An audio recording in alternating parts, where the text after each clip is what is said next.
Öncelikle siyemizde başlangıç hürmetlik vatandaş bugün çizsağ işkeme 19. yıl 8. ayının 12. gün heptiki düşenbe.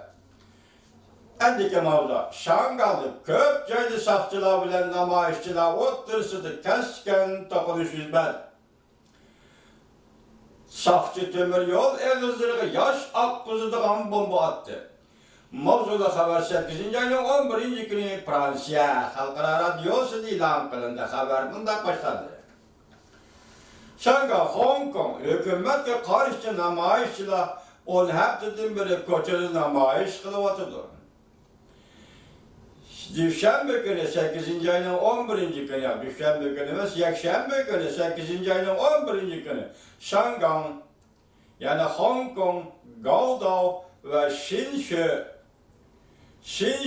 Şinşöçi rayın iltimasını ret kılışka karşı şikayetim çok namayış yüz verdi. İltimas degende namayış kılışka iltimas kılsa onu sakçılar ret kıldı deyince. Muş ret kılışka karşı şikayetim çok namayış yüz verdi. Sakçılar bilen namayışçılar votlarısı da keskin dokunuş yüz verdi. Köplegen kişiler yaralandı. Şangay, Hong Kong şehrinin köplegen yaylarda istekler götürüldü. Goya, Şangay uğraş meydanı ayrılıp kaldı. Fransa avinetliği Tayvan merkezi avinetliği munda haber kıldı. Hükümetle karşı namayışçılar kattık sıkı karamay. İltiması sakçı tarafının red kılışıga karamay. Hükümetle karşı namayışçılar koçuğa çıktı. Yakşembe düşten kiyen Pandimgradçılar, namayışçılar Victoria bağçısı toplanıp sakçılar çekligen namayışına başladı. 25 yaşlı Wang isimli bir nefer erkişi namayışçı Fransa avinetleri muhbirine mındak gösterdi. Ben yanılan boşu yerde başlık kökçüket namayışımız kanunsuz elip berilevatıdır. Yani namayış kılışkı sakçılar ruhsat kılmadı degende. Namayışımız kanunsuz elip berilevatıdır. Şuna namayışımızdan kanunsuzluğundan biz korkmayız. Korkmayız, elip berilevatı, korkmayız. Umundaq dedi. Eğer Şangay'la, Hong Kong'la korkkallık için koçuğu çıkıp namayış kılanmasa bu yaxşı iş emas. Umundaq dedi, biz korkuşuna yemişimiz gerek. Fransa avinetliğinde görsetti.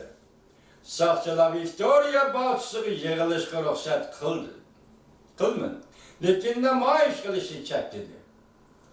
Namayış kılmaysan Victoria bağçısı yığılıp yığın atsan boludu dedi. Lekin namayış kılışı çekildi. Namayışçılar oyun oynap sakçılarını azdırıp ilacı var sakçılar bilen dokunuşup kalıştığını saklandı. 17 yaşlık âli mektep okuvcusu mındak dedi. Bizim nişanımız yarıdarı buluş, kan tüküş ve kol eriştiği saklanış. Gerçi şundak bolsu mu, diyen namayışçılar ile sakçılar oturursa da kesken, dokunuş, yüzler getirin vatandaş.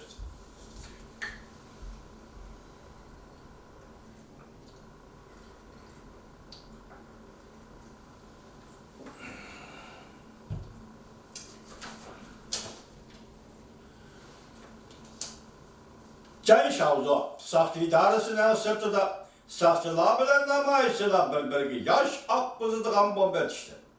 Yekılğı, botol kılgırını etişti. Saktı taraf bolsa yer az. Ahır yani geldi bu ülkeler.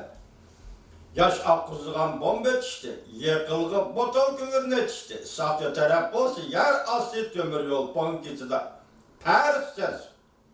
Yaş akbızıdığın bomba, namayışçıları besim işletiş katar da hatta yolcuları besim işlet şerqi Kandal rayını tokunuş özlüksüz davamlaştı. Tayvan merkezi agentliği munda haber kıldı.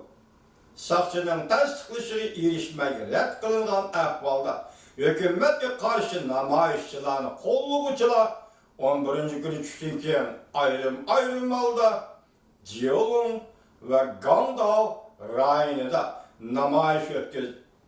Buning ichida Shuiqi rayonida o'tkazilgan namoyishchilar partizanlarcha urush shaklini qo'llanib ilgari keyin bo'lib Shen Shuiqi, Jiang Shao va Jian Shaozhou qatorliq joylardagi saqchixonalarga hujum qildi va bu saqchixonalarni qorishib oldi.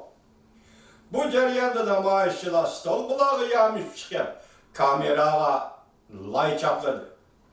Saqchixonalarni qorishib olgan namoyishchilarga yosh oqquzadigan bomba otdi. Amerika Ovoz radiosunun bir nafar muhbirini saqchilar kaltak bilan urib, yaraladi. Namoyishchilar bilan saqchilarning kayfiyati nol nuqtaga tushib qoldi. Shu kuni yakshanba Shanganda o'tkazilgan namoyishda Jian Shaozhou rayonida saqchi taraf namoyishchilarga biroq etildi. Saqchilar bilan namoyishchilar yosh oqquzgan bomba va Li Shebi etishdi. Bu Li Shebi deganning nima ekanligini men tarjima qilaman kechiringlar vatandoshlar. O'zaro tirkashdi. Yana bir tarafdan Guangdaoning Shangang Guangdao rayonining sharqida namoyish ko'tarildi. O'xshash bir vaqtda Victoria Balch'dan shimoliy burchagida bir oshxona atrofida 200 nafardan 300 nafargacha Fujiandan kelgan. Xitoyning Junguning Fujian o'lkasidan kelgan qizil chapalliqlar yig'ilish o'tkazdi. Bu qatim bu namoyishga Burhan chopqon yetib kelyotdi deydigan kayfiyat Shanganda qo'yiqlashdi.